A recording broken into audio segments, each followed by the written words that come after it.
Story number 1. Shadows in the Blizzard. I never believed that a snowstorm could change everything. Growing up in Buffalo, New York, I was no stranger to heavy snowfall. But nothing in my 16 years of battling blizzards prepared me for the night when the shadows came. It was late December, and the city was blanketed in a thick layer of snow. We had been anticipating this storm for days. A massive blizzard predicted to cripple the region. The wind howled incessantly, rattling windows and bending trees to their breaking points. Inside our small apartment, the warmth of the furnace was a welcome refuge from the relentless cold outside. I was home alone that evening, working late on a project for work. The isolation was comforting, giving me the space to focus without the usual distractions. But as midnight approached, the storm's fury seemed to intensify. The wind now a cacophony of noise that seeped through every crack and crevice of the building. I glanced out the window, watching as the snow swirled in frenzied patterns, obscuring everything beyond a few feet. The city lights were reduced to mere glimmers, swallowed by the whiteout conditions. It was a mesmerizing yet eerie sight, the kind that made you feel both insignificant and vulnerable. Then, I saw them. At first, they were just faint silhouettes moving through the storm, barely noticeable against the relentless white. Large, amorphous shapes that seemed to glide effortlessly through the blizzard, their movements fluid and unnatural. I rubbed my eyes, thinking it was a trick of the light or my imagination playing havoc with me. But when I looked again, they were still there, dark, formless shadows that moved with a purpose I couldn't understand. My heart began to race. There was something unsettling about the way they moved, a silent determination that set my nerves on edge. I tried to convince myself it was nothing more than a group of lost travelers or perhaps wildlife displaced by the storm. But deep down, I knew it was something else, something not of this world. As the night wore on, the shadows grew bolder. They started to congregate near the edges of the snowdrifts, their presence becoming more pronounced. I could feel their eyes on me, an invisible weight pressing down on my chest. The room seemed to grow colder, the temperature dropping despite the furnace working overtime. My breath became visible in the air, each exhale a fleeting ghost in the dim light of my desk lamp. I reached for my phone, debating whether to call someone, anyone, about what I was witnessing. But the thought of being ridiculed for seeing shadows in a snowstorm kept me rooted to my chair. Instead, I grabbed a flashlight and decided to investigate, driven by a mix of fear and curiosity. Stepping out into the storm was a decision I would come to regret. The cold hit me like a slap, the wind whipping around me with ferocious intensity. I could barely see my hand in front of my face, the snow clinging to my coat and obscuring my vision. The shadows were still there, moving just beyond the reach of my flashlight's beam. Always out of clear sight but undeniably present. I trudged forward, each step a battle against the snowdrifts and the biting wind. My flashlight flickered intermittently, casting brief, shaky pools of light that seemed to dance around the edges of the shadows. Every so often, one of them would dart into the storm, vanishing as quickly as it had appeared, leaving me with an overwhelming sense of being watched. Then I heard it, a low, mournful moan carried on the wind, the sound almost human but twisted with sorrow and pain. My pulse quickened, and I glanced around, searching for the source of the noise. It seemed to emanate from the heart of the storm, where the shadows congregated in greater numbers. Pushing forward, I felt a presence closing in on me, the air thick with an unseen tension. The howling wind masked most sounds, but the moaning persisted, growing louder and more urgent. My flashlight illuminated a figure standing motionless in the midst of the blizzard. A tall, dark shape with no discernible features. It stood at the edge of a large snowdrift, staring directly at me with an intensity that sent chills down my spine. Frozen in fear, I watched as the figure began to move, its motion slow and deliberate. It raised a hand, or what seemed to be a hand, and pointed toward the depths of the storm. The other shadows followed suit, converging toward me with a silent, eerie grace. My mind raced, trying to make sense of what I was witnessing. But logic failed me. These were no ordinary shadows. They were something far more sinister. Desperate to escape, I turned to run. But the storm had transformed into a disorienting maze of snow and darkness. The shadows pursued me relentlessly, their presence an oppressive force that made it nearly impossible to move freely. I could feel their intent, a predatory drive that sought to envelop me in the storm's icy embrace. Tripping over a hidden snowdrift, I fell to my knees, gasping for breath. The figure loomed closer, its form shifting and morphing as it approached.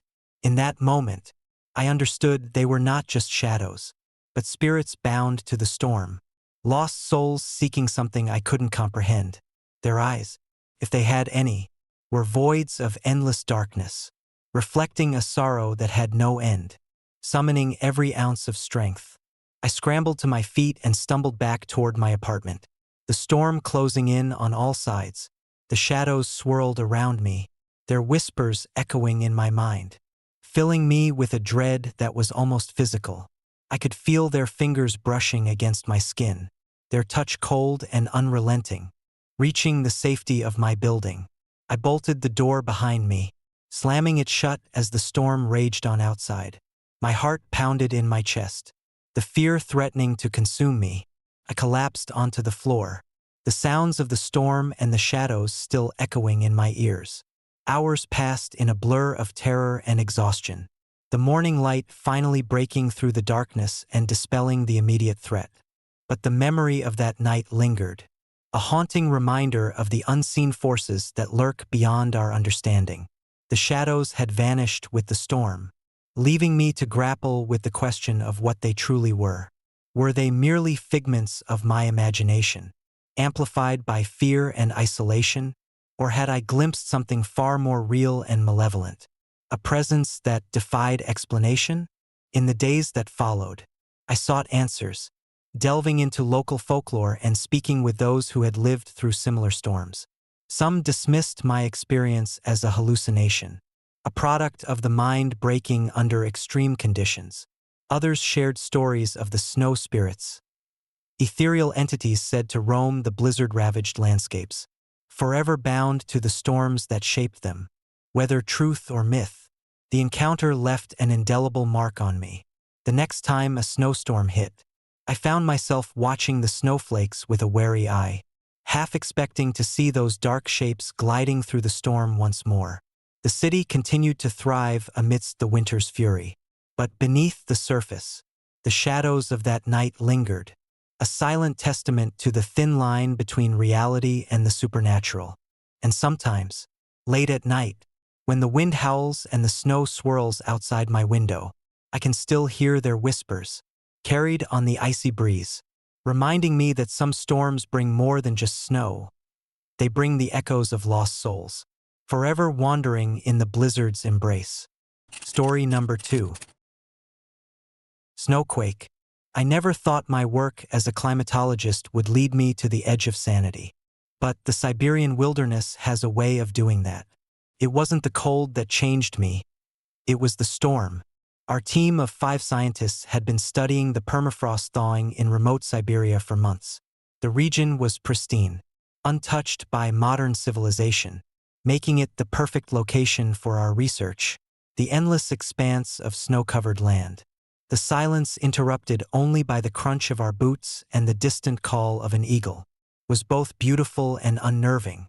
I was the lead researcher, Dr. Ethan Carter, a man whose fascination with climate patterns bordered on obsession. Alongside me were Dr. Laura Mitchell, a geologist, Dr. Raj Patel, a physicist, Dr. Anna Ivanova, a biologist, and Mike Thompson, our logistics coordinator. We had set up a temporary base in a makeshift cabin, braving the harshest conditions Siberia could throw at us. The first 2 weeks were uneventful, filled with data collection and long discussions about the future of our planet. But as winter deepened, so did the isolation. The snowstorms became more frequent, more violent, trapping us inside the cabin for days on end. We adapted, rationing supplies and keeping morale high with shared stories and laughter. But beneath the surface, tensions simmered. It was on the third night that everything changed. The storm had hit earlier than expected. A blinding blizzard that left us disoriented and cut off from any hope of communication. The wind howled like a chorus of angry spirits, and the temperature plummeted to deadly lows. We huddled together in the cabin, trying to stay warm, when we began to hear it, the sound of something moving beneath the snow. First, it was faint, almost imperceptible, like the distant rumble of an engine. But as the night wore on, the noises grew louder, more deliberate, footsteps crunching through the deep snow, objects being dragged across the ground, and then, unmistakably, the sound of something or someone struggling against the earth. "We need to check it out," Laura whispered, her voice barely audible over the storm. "No way," Raj replied, shaking his head. "It could be dangerous out there." But curiosity and fear won out. Armed with flashlights and whatever gear we had, we ventured outside into the storm, the wind lashing at our faces, the snow stinging our eyes. The world was a white void, visibility reduced to mere feet in front of us. We followed the sounds, our breath visible in the frigid air, hearts pounding in our chests. Then we saw it, a series of massive footprints embedded deep in the snow. Unlike anything we'd ever seen, they were large, resembling the prints of a wolf, but much bigger, more human-like. As we followed them, the footprints led us to a clearing, where the storm seemed to pause, an eerie silence settling over the area. In the center of the clearing lay a series of bodies, all frozen solid, their limbs twisted at unnatural angles. At first glance, it looked like a tragic accident. People caught in the storm, succumbing to the elements. But as we drew closer, the details were horrifying. Some of the bodies had deep gouges and fractures, as if something had violently crushed them against the rocks and trees. There were no signs of a struggle, no indication of what had caused such brutal injuries. "We need to get back," Mike said urgently. "This place is cursed." We retreated to the cabin, shaken and confused. The storm showed no signs of letting up, trapping us in a nightmare of ice and snow. We tried to make sense of what we had seen, but rational explanations eluded us. Had some wild animal attacked them? Or was there something more sinister at play? The next morning, the storm had finally abated, leaving behind a landscape transformed by chaos. The rescue team arrived, guided by our distress signal, to find the bodies we had left behind and the eerie footprints leading into the forest. The scene was baffling, no evidence of predator or human violence, only the inexplicable signs of a force that defied logic. Investigators combed through the area, but they couldn't explain the strange marks on the bodies. No animal could create such precise, powerful injuries without leaving other evidence. Theories ranged from an unknown predator to a geological anomaly, something related to the permafrost thawing, but nothing fit the facts. Back at home, I delved deeper into our data, searching for any clue that could explain the inexplicable. I found nothing in our climate models or geological surveys that suggested the existence of such a force. Desperate for answers, I reached out to local legends and folklore, hoping to find a story that matched our experience. That's when I stumbled upon an old tale about the snowquake phenomenon, rare, unexplained events where the earth itself seemed to come alive during blizzards, unleashing forces that could devastate entire communities. It was dismissed by scientists as a myth, a story to scare children, but the more I read, the more it resonated with our experience. The snowquake was said to be the wrath of the land itself, a reaction to human encroachment and environmental destruction. The spirits of those who had perished in previous storms were believed to rise, seeking vengeance on those who dared to disturb their eternal rest. It was a chilling thought, but the evidence was undeniable.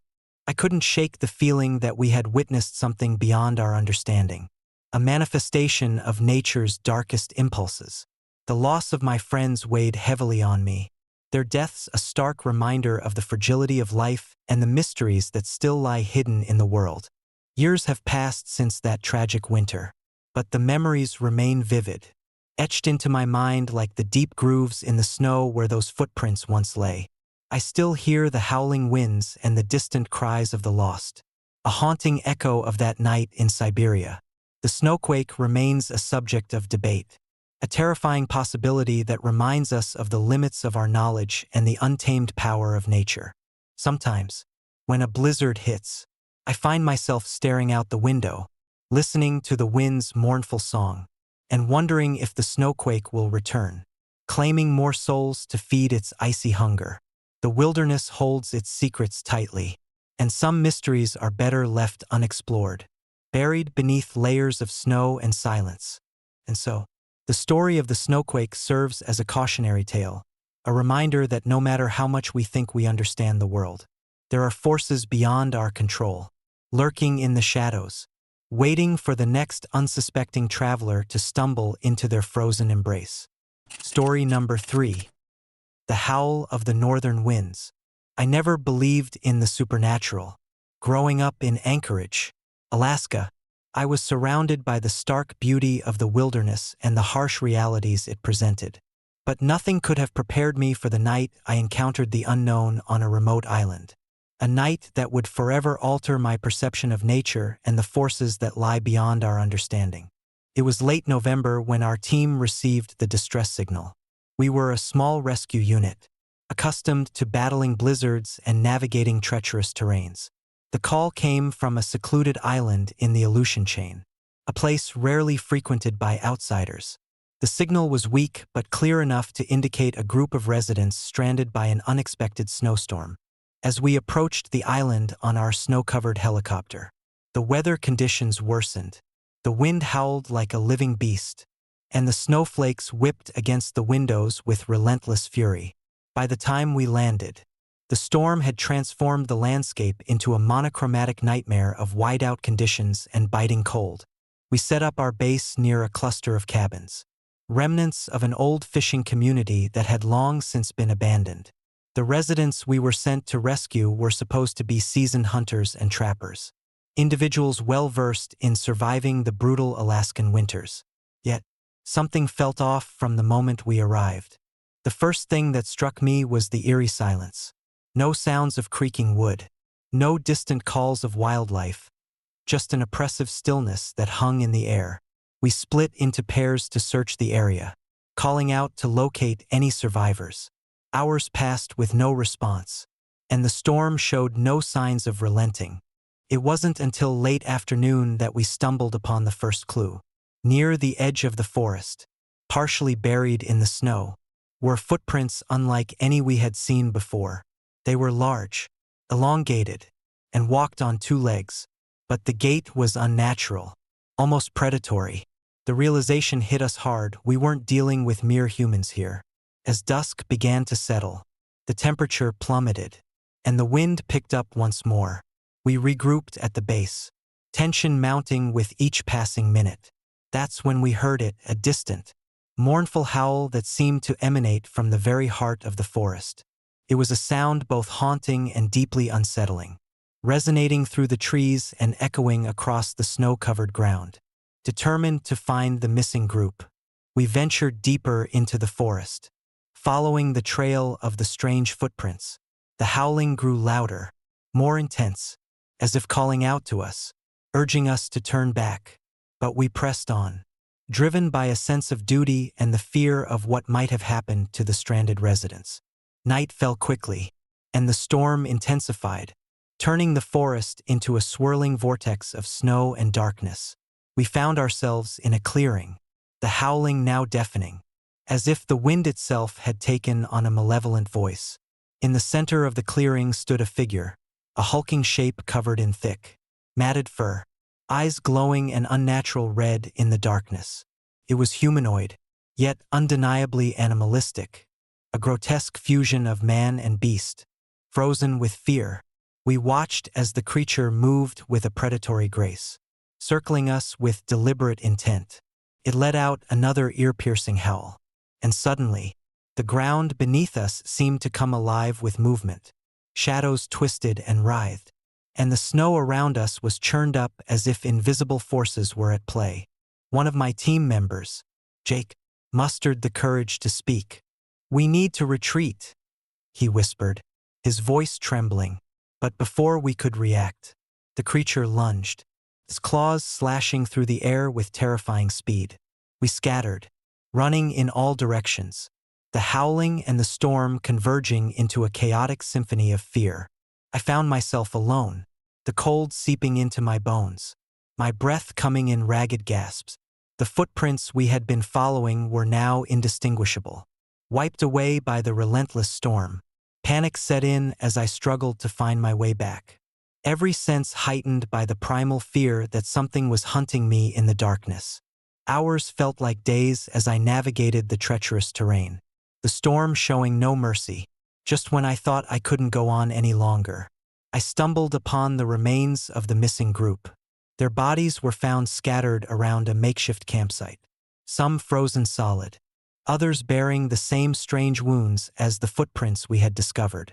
There were no signs of violence, no evidence of a struggle, only the eerie conclusion that something unseen had claimed them. I made it back to our base just as dawn began to break, the storm finally subsiding into a calm that felt unnaturally peaceful. We surveyed the wreckage, the loss weighing heavily on us. The rescue mission had turned into a nightmarish ordeal, leaving us with more questions than answers. In the days that followed, we tried to piece together what had happened. Local legends spoke of ancient spirits and mythical creatures that roamed the wilderness, guardians of the forest who punished those who dared to intrude. But as seasoned rescuers, we needed concrete evidence, something that could explain the inexplicable. The creature we encountered became a topic of intense debate. Some theorized it was a genetically modified experiment gone wrong, a product of the harsh environment twisting the biology of native wildlife. Others believed it was a supernatural entity, a manifestation of the collective fears and legends that permeated the Alaskan wilderness. Whatever it was, the marks it left behind were undeniable. The strange wounds on the missing group were unlike any known injury, precise and methodical, suggesting an intelligence behind the brutality. The footprints, the howls, the disappearance of the residents, all pointed to a force that defied rational explanation. I couldn't shake the feeling that we had trespassed into a realm governed by ancient laws and vengeful spirits. The forest, once a symbol of natural beauty and resilience, now felt like a living entity, a predator in its own right, ready to defend its secrets at any cost. Years have passed since that harrowing winter, but the memories remain vivid, etched into my mind like the footprints we found in the snow. The howls still echo in my dreams, a constant reminder of the night I faced the unknown and survived. The story of the missing family and the creature from the storm became a local legend, a cautionary tale for those who dared to venture too far into the heart of Alaska's wilderness. Sometimes, when a storm hits, I can't help but feel a chill run down my spine, remembering the cold bite of the wind and the terrifying presence that hunted us through the blinding snow. The spirits of Frost Hollow, as some locals called it, continue to guard their domain, ensuring that their secrets remain buried beneath the relentless whiteout. And so, the tale of the blizzard of the damned serves as a haunting reminder of the thin line between reality and the supernatural, of the forces that lie hidden in the frozen wilderness, waiting for their next unsuspecting victims. It's a story that warns us to respect the untamed wilds, to heed the legends that speak of ancient spirits and mythical creatures, and to never underestimate the power of nature and whatever lurks within it. Story number 4. The Arm from the Blizzard. I never imagined that a winter adventure in the Canadian wilderness would turn into a nightmare that would haunt me for years to come. But that's exactly what happened when I decided to embark on a solo camping trip. Seeking solitude and the raw beauty of nature, what I encountered amidst the relentless snowstorm was something beyond my understanding, something that would forever change my perception of the wild. It was early December when I set out for my trip. The idea had been brewing for months. Escape the hustle and bustle of everyday life, disconnect from the digital world, and immerse myself in the serenity of the Canadian Rockies. I meticulously planned every detail, ensuring I had all the necessary gear to withstand the harsh winter conditions. I was confident, perhaps overly so, that I could handle whatever the wilderness threw my way. The first day was everything I had hoped for. I hiked through pristine trails, the snow crunching under my boots, the crisp air invigorating my spirit. The landscape was breathtaking, towering pine trees draped in snow, the sun casting a pale glow over the endless expanse of white. As evening approached, I found the perfect spot to set up camp, a small clearing near a frozen lake, shielded by a natural barrier of rocks and trees. Setting up the tent was straightforward, a routine I had performed countless times before. I built a sturdy fire, its warmth a welcome respite from the biting cold. As night fell, the sky was clear, revealing a tapestry of stars that seemed to twinkle with otherworldly light. I sat by the fire, sipping hot cocoa, relishing the peace that enveloped me. But on the second night, the tranquility began to unravel. It started with a sudden drop in temperature, the air growing unnaturally cold despite the fire's warmth. I noticed the wind picking up, howling through the trees with a ferocity that sent shivers down my spine. Shadows danced menacingly on the tent walls as the storm clouds rolled in, obscuring the moon and stars. I tried to ignore it, attributing it to the unpredictable nature of mountain weather. But an unsettling feeling gnawed at me. Around midnight, the storm hit with full force. Snow whipped through the air, reducing visibility to almost nothing. The wind roared like a living beast, and the sound of branches snapping under the weight of the snow filled the night. I huddled deeper into my sleeping bag, trying to find comfort in the familiar rhythm of my breathing and the crackling fire. Suddenly, a loud crash echoed through the storm, a tree limb breaking and crashing onto the ground near my campsite. My heart raced as I sat up, peering out of the tent. The world outside was a blur of white, the storm's fury making it impossible to see anything beyond a few feet. I grabbed my flashlight, the beam cutting through the darkness. But there was nothing to be seen, just the relentless snowfall and the swirling wind. As I settled back down, trying to calm my racing thoughts, I heard it, a faint, desperate cry cutting through the storm. It was a child's voice, filled with fear and pain, coming from the direction of the lake. My pulse quickened. I knew how isolated this area was. The chances of someone else being out here alone were slim. But the cry was real, unmistakable in its anguish. Gathering my courage, I decided to investigate, bundling up as best as I could. I stepped out into the blinding snowstorm, the wind lashing against my face. Every step was a battle against the elements, the cold seeping into my bones, making my muscles ache with every movement. The cries grew louder, more urgent, pulling me toward the frozen lake. Reaching the lake was disorienting.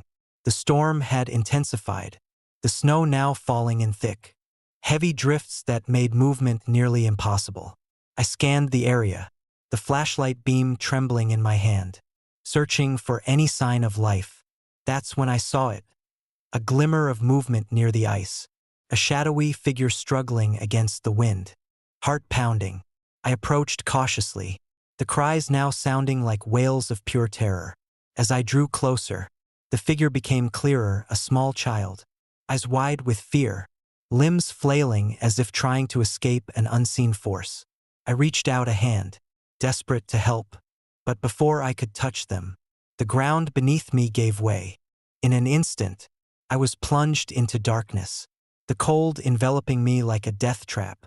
I tried to scream, but the storm muffled my voice, and the last thing I saw was a hand, human, yet not entirely so, reaching out from beneath the snow, fingers clawing at the fabric of my jacket. When I finally awoke, I was lying in the tent, my body aching and my mind reeling from the ordeal. The storm had passed, leaving behind a calm that felt almost unnatural.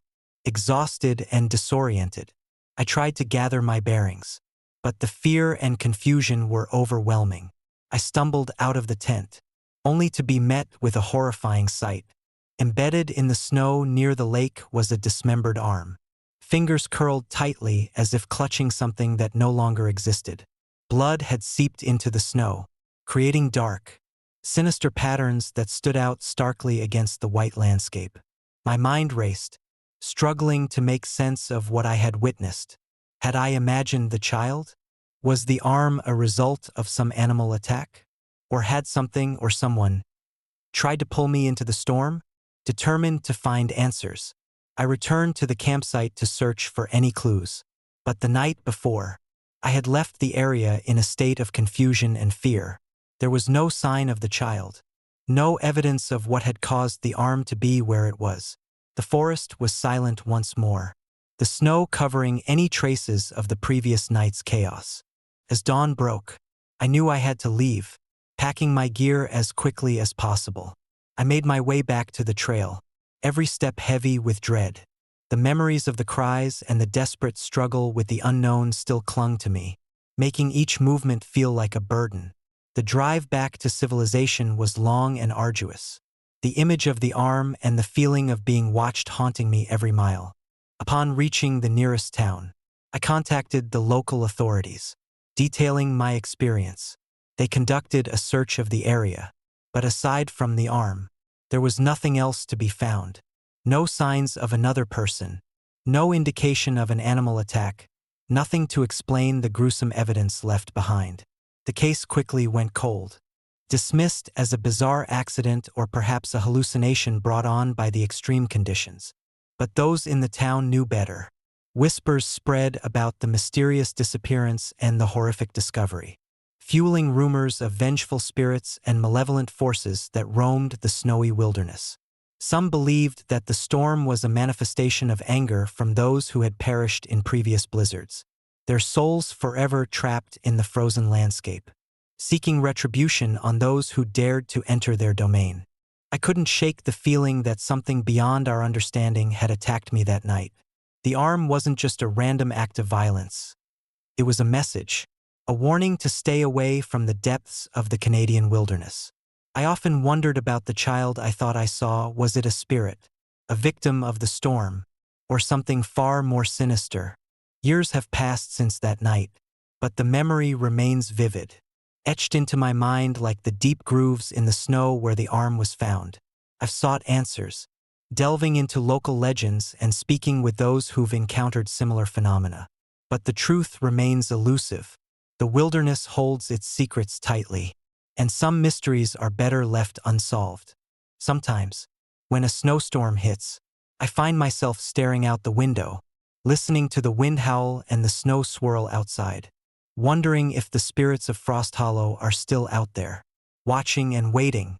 The arm from the blizzard serves as a chilling reminder of the thin line between life and death, reality and the supernatural.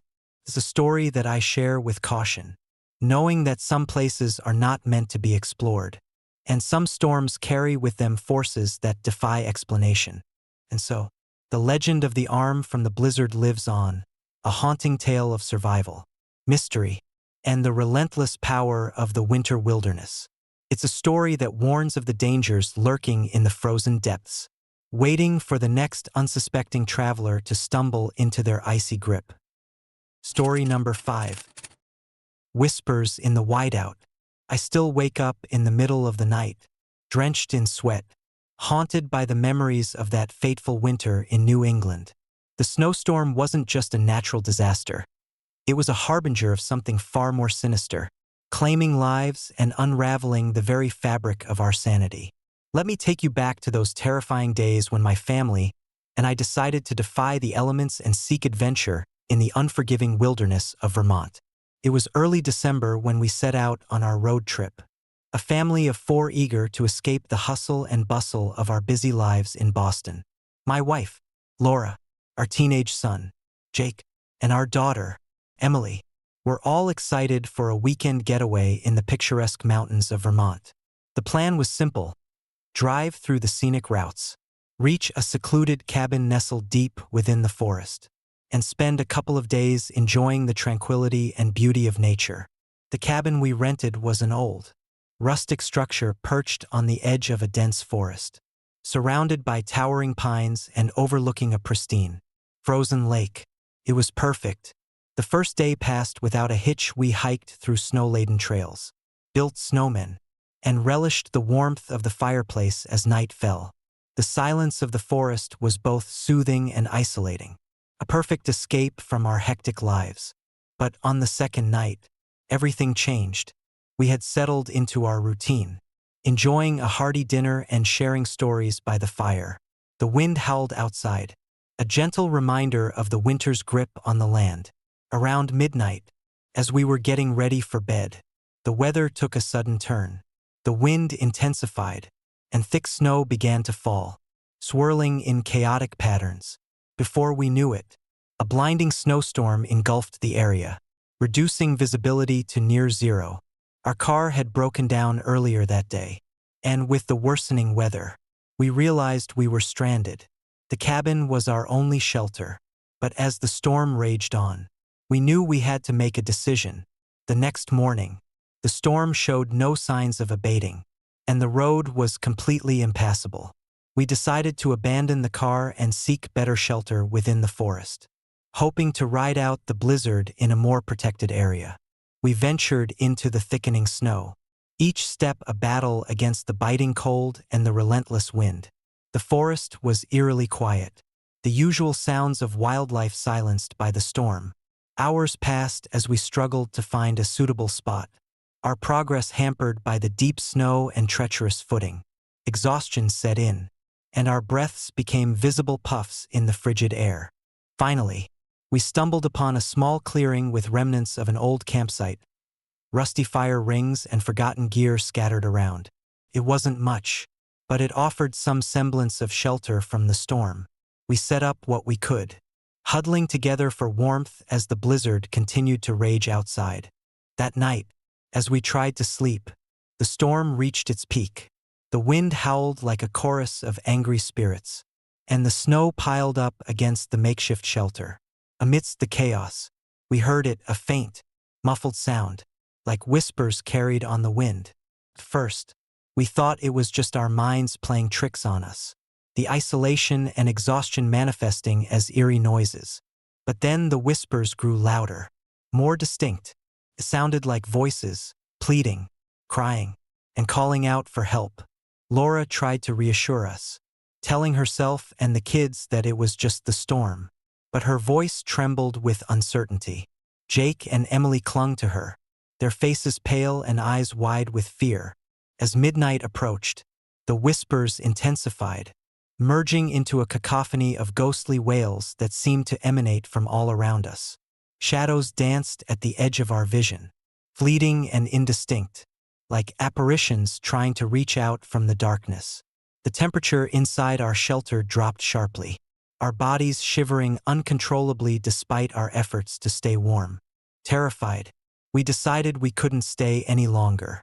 We needed to find our way back to the cabin or push further into the forest, hoping to find a safer haven. Bundling up as best we could, we ventured back into the storm, the voices still echoing in our ears, urging us to leave. Navigating through the blinding snow was a nightmare. Every step felt like a struggle against an invisible force, pulling us in different directions. The whispers followed us, growing louder and more insistent, making it difficult to focus on the path ahead. It was as if the forest itself was alive, aware of our presence and intent on keeping us lost forever. After what felt like an eternity, we reached the outskirts of the forest, the storm beginning to wane but leaving behind an unsettling stillness. We stumbled back to the cabin, our faces numb and our bodies aching from the cold. The relief of finding shelter once more was short-lived. However, as we saw something horrifying, rescue teams arrived the following morning. Alerted by concerned family members who hadn't heard from us, they found our abandoned car, buried under a thick layer of snow. But the rest of us were nowhere to be found. After days of searching, the rescue team made a grim discovery: the bodies of my family, scattered around the clearing where we had set up our shelter. Laura and Jake had succumbed to the cold, their bodies frozen solid. But Emily and I had met a far more disturbing fate. Our bodies showed no signs of hypothermia or natural causes. Instead, They bore strange, jagged wounds as if we had been attacked by something beyond human comprehension. The wounds were deep and precise, unlike anything inflicted by animals or accidents. It was as though a supernatural force had ripped into us, leaving us to die in the merciless snow. Investigators were baffled. The wounds couldn't be explained by any known creature or force. Theories ranged from wild animal attacks to unexplained phenomena. But nothing seemed to fit. The locals whispered of ancient spirits angered by our intrusion, of restless souls bound to the forest, seeking vengeance on those who dared to disturb their peace. The tragedy left our town in shock, grappling with the loss and the unanswered questions. We were a tight-knit family, beloved by everyone, and our disappearance cast a shadow of fear over the community. Some believed the forest had claimed us, twisted by the spirits that roamed its depths. Others thought it was a warning, a message to respect the untamed wilderness and the mysteries it held. In the years that followed, Frost Hollow became synonymous with our story of the family lost to the blizzard and the malevolent forces that lurked in the shadows. The cabin we had rented was left abandoned, a silent witness to the horrors that unfolded within its walls.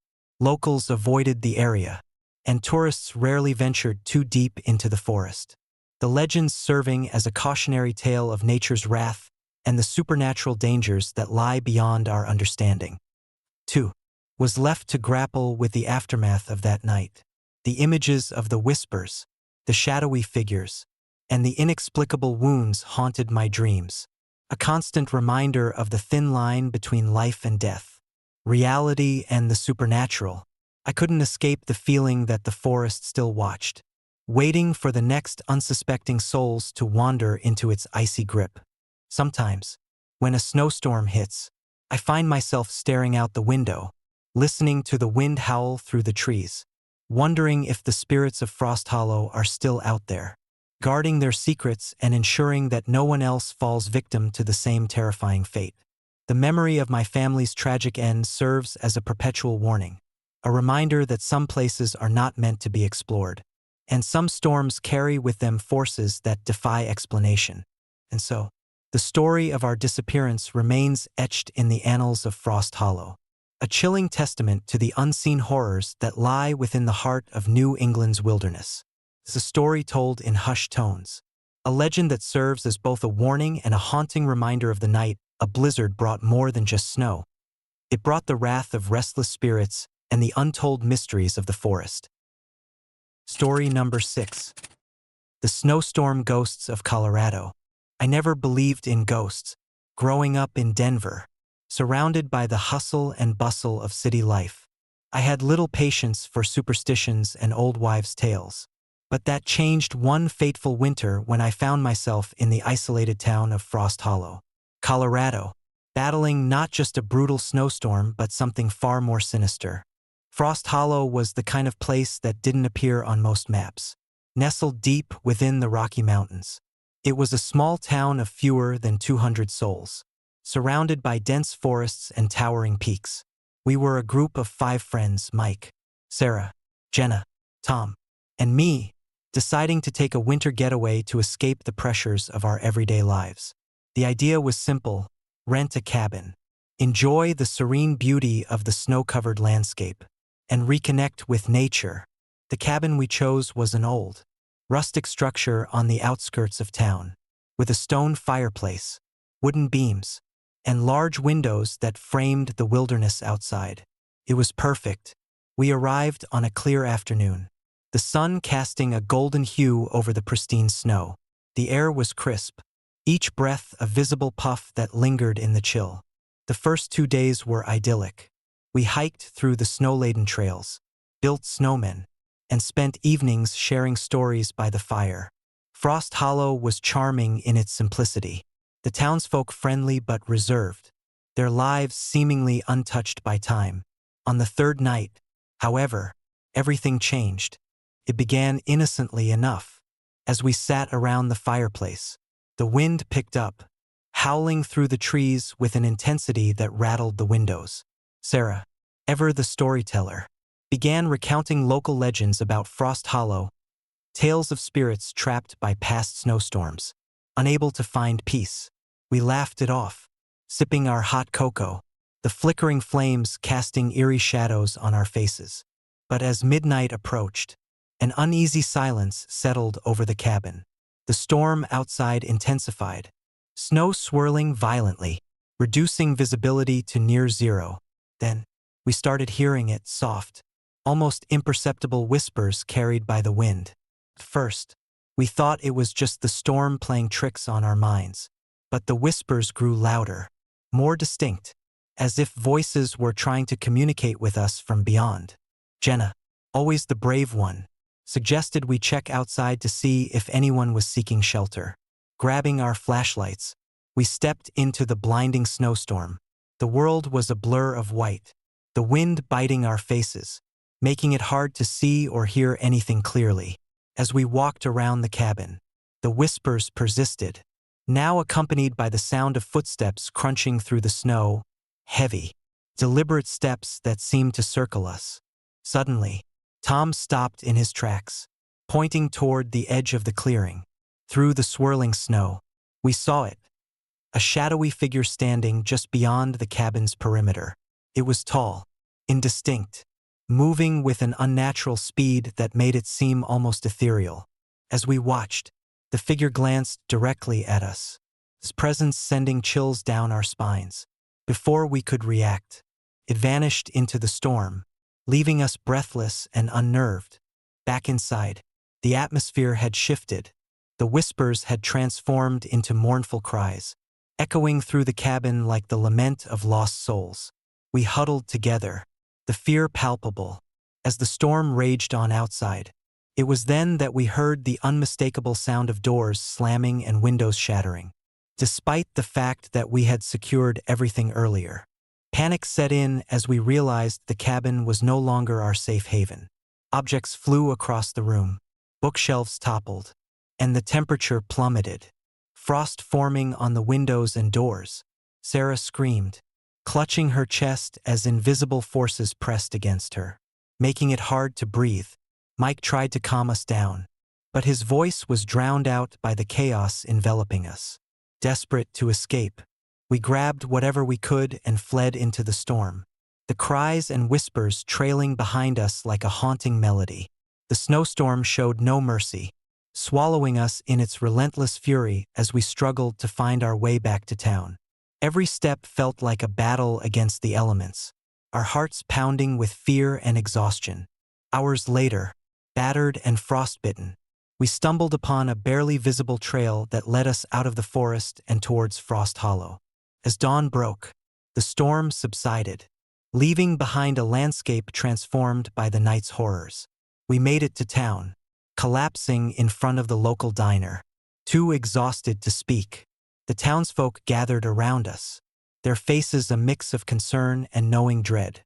We recounted our terrifying ordeal, the whispers, the shadowy figure, the cabin's malevolent forces. The older residents listened quietly, their expressions somber.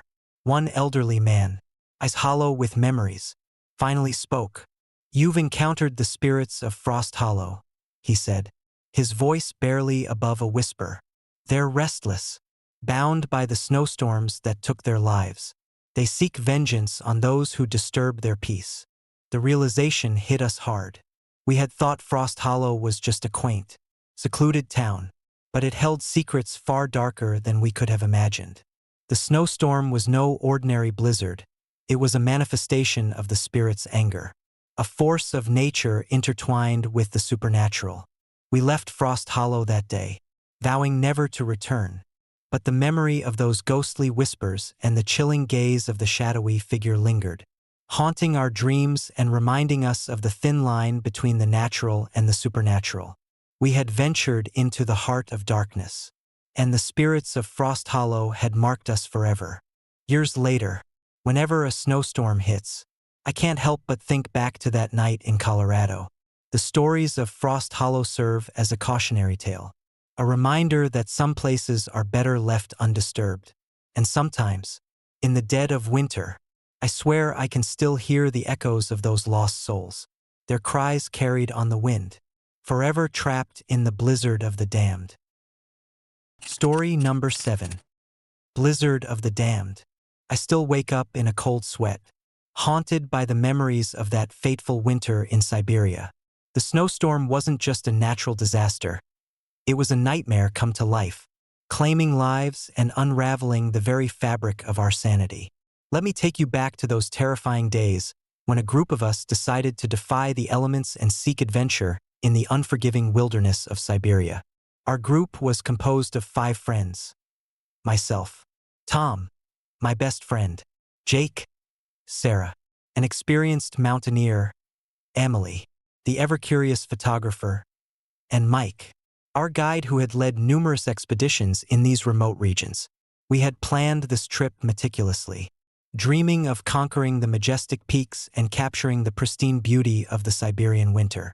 Little did we know, we were walking into a trap set by forces beyond our comprehension. The journey began smoothly. We trekked through dense forests, crossed frozen rivers, and marveled at the untouched landscape that stretched endlessly before us. The air was crisp, the silence profound, broken only by the crunch of our boots on the snow and the occasional call of a distant bird. By the second day, we reached the base of Mount Klyachev, a formidable peak renowned for its challenging climbs and breathtaking vistas. Our plan was to summit by midday, allowing ample time to descend before nightfall. As we ascended, the weather held steady, with clear skies and calm winds. Sarah led the way with her unwavering confidence, her experience evident in every calculated step. Emily captured every moment, her camera clicking away, preserving memories that we would cherish forever. But nature has a way of reminding us of its dominance. On the third day, as we neared the summit, dark clouds began to gather ominously on the horizon. First, we dismissed it as an overreaction from Jake, who always seemed to see danger lurking where there was none. However, as the sky darkened and the temperature plummeted, we realized the severity of the situation. A massive snowstorm was brewing, faster and more ferocious than any we had encountered before. Mike, our guide, tried to reassure us. We need to push to the top quickly and find shelter. The storm will hit us hard, he insisted, his face etched with concern. Reluctantly, we accelerated our pace, adrenaline pumping as we navigated the treacherous terrain. Reaching the summit was a bittersweet victory. We stood atop the world, gazing out at the sprawling expanse of snow-covered wilderness. But there was no time to celebrate. The storm descended upon us with ruthless intensity, blinding us with fierce winds and swirling snowflakes that seemed to claw at our faces. Visibility plummeted to near zero, and the biting cold seeped into our bones. We made our way down as swiftly as possible, relying on our instincts and the faint trail markers Mike had shown us. But the storm was relentless, disorienting us and obscuring familiar landmarks. Hours passed, and it became clear that we were lost. Panic set in as exhaustion and hypothermia began to take their toll. We huddled together for warmth, sharing what little food and supplies we had left. The storm raged on, a whiteout of chaos and despair. It was during these dark hours that the true horror began. Jake was the first to succumb to the cold, his body found days later, limbs frozen and brittle. Emily and Mike followed, their deaths attributed to the unforgiving elements. Sarah and I were the only survivors, but even our bond was strained by the relentless ordeal. The physical wounds were one thing, but the psychological scars were far deeper. Weeks later, the authorities discovered our abandoned campsite, along with the remains of the fallen friends.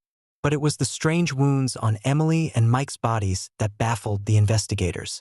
The cuts were unlike anything seen before, deep, jagged gashes that seemed to have been inflicted by something more than mere cold or falls.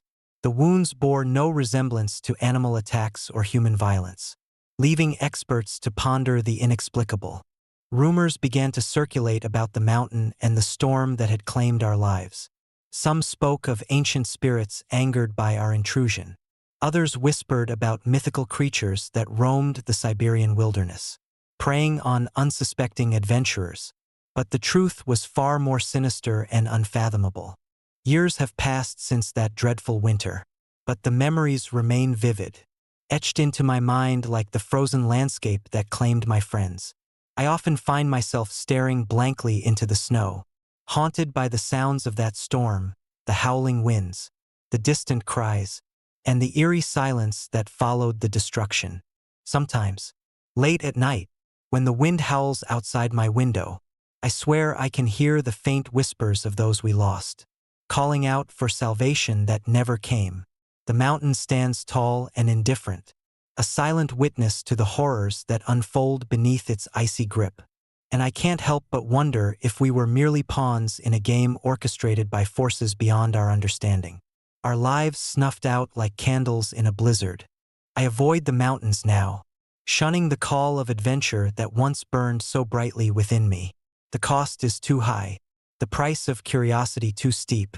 But sometimes, deep down, I ache to know the truth about that night, about the strange wounds and the unexplainable phenomena that took my friends from me.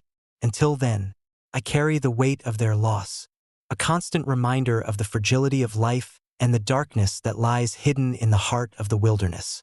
If you ever find yourself venturing into the Siberian wilds, heed my warning: respect the mountain, respect the storm, and most importantly, respect the unknown, because some places are not meant to be conquered, and some storms carry with them secrets that should remain buried beneath the endless snow.